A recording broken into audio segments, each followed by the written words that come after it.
Afternoon. তো এখন প্রায় না, এখন 1টা বেজে গেছে। আর ইনি হচ্ছে মিষ্টি আচার খাচ্ছে।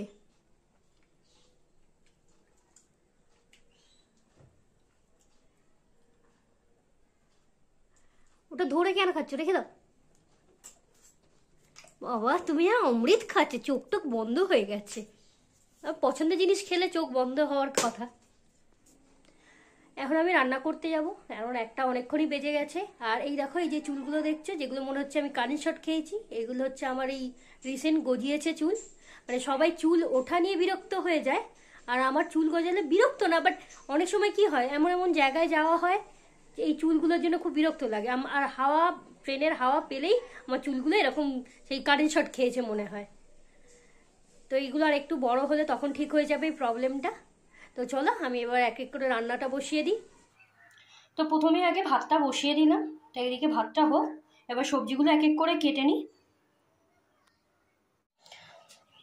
তো আজকে পালং শাক করব, কালকে 1 আঁটি পালং শাক নিয়ে এসেছিলাম। তো চলো পালং শাক আর এই সবজি টবজিগুলো সব কেটে নিই। আর পালং শাকে একটু কুমড়ো দেবো, আর একটা হচ্ছে নিয়েছি, এগুলো সব অর্ধেক অর্ধেক দেবো, নইলে সব সবজি দিলে অনেকটা হয়ে যাবে। আর একটু সামান্যই অর্ধেকের একটু কম ঝিঙে দেবো। তো চলো আমি সবজিগুলো কেটে নিই।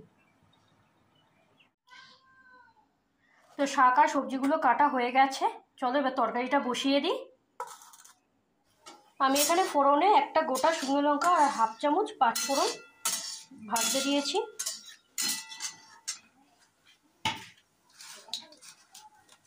এবার সবজিগুলো দিয়ে নেব।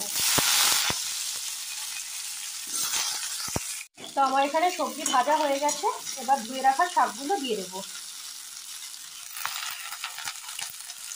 এবার এর মধ্যে চলো গুঁড়ো মশলাগুলো দিয়ে দিই। তো প্রথমেই আমি হলুদ গুঁড়ো দিয়ে দিলাম পরিমাণ মতো,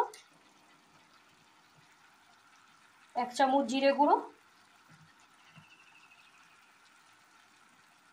আর এর সাথে দিয়ে দিলাম পরিমাণ মতো নুন।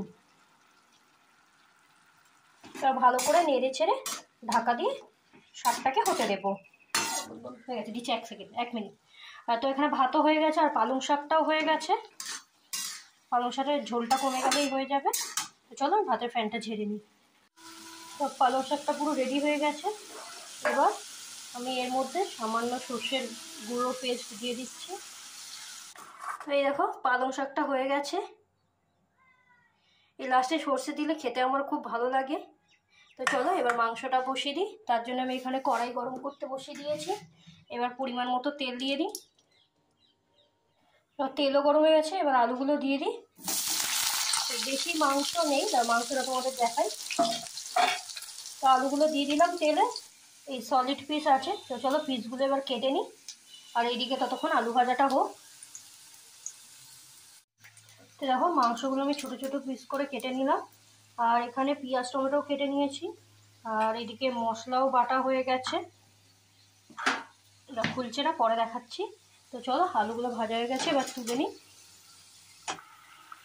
তো এখানে চিকেনে জলও ঢেলে দিয়েছি, এবার এটা হোক, হলে আমার রান্না শেষ, আর কোনো রান্না বান্না নেই। তো চলো এবার ঘর দৌড়ে কিছু কিছু কাজ আছে করে নিই। আর এখানে তোমাদের একটা জিনিস দেখাচ্ছি, দাঁড়াও। কালকে বাজার করেছিলাম, তো বাজারগুলো সব গোছালাম। আর আগের কিছু আছে, একটা দুটো যে লেবুর টুকরোগুলো, ওগুলোকে ফেলতে হবে। আর এর সাথে এই বাসনগুলো মেজে নিলে আমার কিচেনের কাজ শেষ। আর এই যে মিক্সির জারগুলো, এগুলো 2 দিন আগে আমি পেয়েছিলাম, তো এগুলোকেও মাজতে দিয়ে দিয়েছি। তো চলো এবার ঘরের কাজগুলো করে নিই, তারপর এগুলো করব। 3টে বাজে, আমি রান্না করছি, আর আরেকজন বসে বসে দেখো টিভি দেখছে। আবার কি মুভি দেখছে তুমি? ওয়েব সিরিজ দেখছি, 100 বেবি, 1000 বেবিস। ক্যামেরার পিছনে গিয়ে ডান্স করছো কেন? সামনে এসে ডান্স কর। আমি একা দেখবো কেন, সবাই একটু দেখো। তো চলো আমার আবার বিছানার চাদর চেঞ্জ করার আজকের দিন, এগুলো সব খুলে নিলাম। আর এই জিনিসটাকে কি বলে আমি জানি না, এটা বোধহয় যত সম্ভব, এটা আমার বালাপোষ, খাটের ওপর পাতা আছে, এটাকে আজকে পিটাবো। এদিকে চিকেনটাও হয়ে গেছে, আর একটু কষা কষা রেখেছি, খুব একটা ঝোল। তো এদিকে চিকেনটাও হয়ে গেছে, একটু কষা রেখেছি, বেশি ঝোল রাখবো না। তো চলো এবার এটাকেও বন্ধ করে দিই গ্যাসটা। সব রান্না শেষ হয়ে গেছে, এখন এসে খুন্তি নাড়ছে। মা চিকেন তুলে খেয়ে নিল, ও খেতে এসছিলে। তো দেখো হয়ে গেছে চিকেনটা। এবার খাটের চাদরটা পেতে বালাপোস্টটাকে ভাজা করে বাইরে নিয়ে গেলাম, কারণ এর মধ্যে প্রচুর ধুলো আছে, ঘরে ধুলো ভর্তি হয়ে যাবে। তো চলো বাইরে এবার ঝেড়ে নিয়ে একে। পিটানোর কাজ হচ্ছে, একে দিয়েছি, পিটাচ্ছে দেখো না, কার রাগ ঝাড়ছে ওর ওপর। কাকে ভেবে তুমি ওকে মারছো? ধুলো বেরোচ্ছে দেখেছো? মাঝে মাঝে করে এগুলোকে পিটাতে হয়। আরে ওইরম ঝাড় নেই, এরম মারো তবে তো। হ্যাঁ না, তুমি মেরে দেখো, ওরম ঝাড় তো যেটা ঝাড়ছে ওরম ঝাড় তো রোজইও পায়। তারপর বালাপোস্টটা উল্টে দেওয়া হলো, উল্টে দিয়ে আবার পিটাচ্ছে। এত মনোযোগ দিয়ে কাজ করছিল কিন্তু দড়িটাই ছিঁড়ে গেল। এদিকে আমি বিছানাটা ঝেড়ে বালাপোস্টটা পেতে দিলাম ও তার উপর একটা অন্য চাদর পেতে দিয়ে ভালো করে গুছিয়ে নিলাম। তো বিছানাটা পুরো পরিষ্কার হয়ে গেছে। উচ্ছে গাছে হচ্ছে ছাই দিচ্ছে, পোকা হয়েছে আর কত উচ্ছে ফলেছে। মানে গাছটা যেটুকুনি বেড়েছে সব ডালে, মানে সব কটাতে একটা করে উচ্ছে আছে, কিন্তু পোকা লেগে গেছে। ছাই দিলে পোকাগুলো চলে যাবে। এই যে কত উচ্ছে হয়েছে, উঠছে। তো এই দেখো এই পার্সেলটা এসছে, এটা তোমাদের একটু পরে দেখাচ্ছি এতে কি আছে। আর মোটামুটি পরিষ্কার হয়ে গেছে, আর সব জিনিসপত্র আমি এখানে তুলে দিয়েছি। এখানে সব শাড়ি, তারপর জামা কাপড় সব সেলাইয়ের আছে। আর ইনি চান টান করে ঘুমিয়ে পড়েছে, ঘুমায়নি, শুয়ে আছে। তো চলো এবার খেয়ে নিই আমরা, কারণ এখন প্রায় 3:30 বেজে গেছে। কটা বাজে এখন?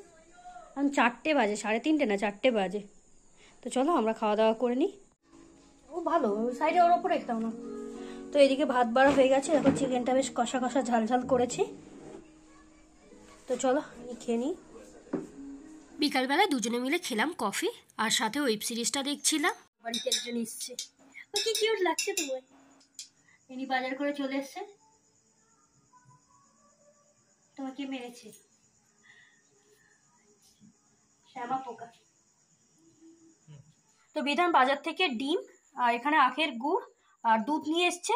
তোমাদের আখের গুড়টা দেখাচ্ছি, দেখো আমাদের এখানে একটা দোকানে খুব সুন্দর আখের গুড় পাওয়া যায়। এই দেখো,